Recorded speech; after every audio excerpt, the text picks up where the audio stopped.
ഇന്നത്തെ ഈ ഒരു പ്രാർത്ഥന കൊണ്ട് നിങ്ങളുടെ ജീവിതം മാറുന്നതായി നിങ്ങൾക്ക് മനസ്സിലാക്കാൻ സാധിക്കും. സ്വർഗസ്ഥ പിതാവേ, ഇന്നത്തെ ഈ പുതിയ ദിനത്തിന് ഞാൻ നിന്നോട് നന്ദി പറയുന്നു.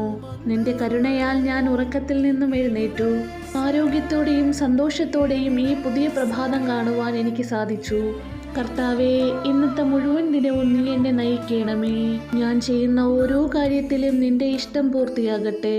എൻ്റെ ചിന്തകൾ, എൻ്റെ പ്രവർത്തികൾ, എൻ്റെ വാക്കുകൾ എല്ലാം നിനക്ക് ഇഷ്ടമുള്ളതായി തീരട്ടെ. ഞാൻ കാണുന്നവർ, സംസാരിക്കുന്നവർ, ഞാൻ ഇടപെടുന്നവർ, അങ്ങനെയുള്ള എല്ലാവരിലും നിന്റെ സ്നേഹം പകരുവാൻ എനിക്ക് സാധിക്കണമേ. എനിക്ക് ശക്തിയും ബുദ്ധിയും നൽകണമേ. പ്രതിബന്ധങ്ങളെ ശക്തമായി നേരിടാനുള്ള മനസാന്നിധ്യവും നൽകണമേ. എന്നോടൊപ്പം എൻ്റെ കുടുംബത്തെയും എൻ്റെ കൂട്ടുകാരെയും എൻ്റെ പരിചയക്കാരെയും നീ അനുഗ്രഹിക്കണമേ. നമുക്ക് എല്ലാവർക്കും ഇന്നത്തെ ദിനം സന്തോഷത്തിൻ്റെതായിരിക്കണമേ. ഈ പ്രാർത്ഥന നിങ്ങൾ മനസ്സറിഞ്ഞു ചൊല്ലൂ. ദൈവം നിങ്ങളെ സഹായിക്കും. ആമേൻ.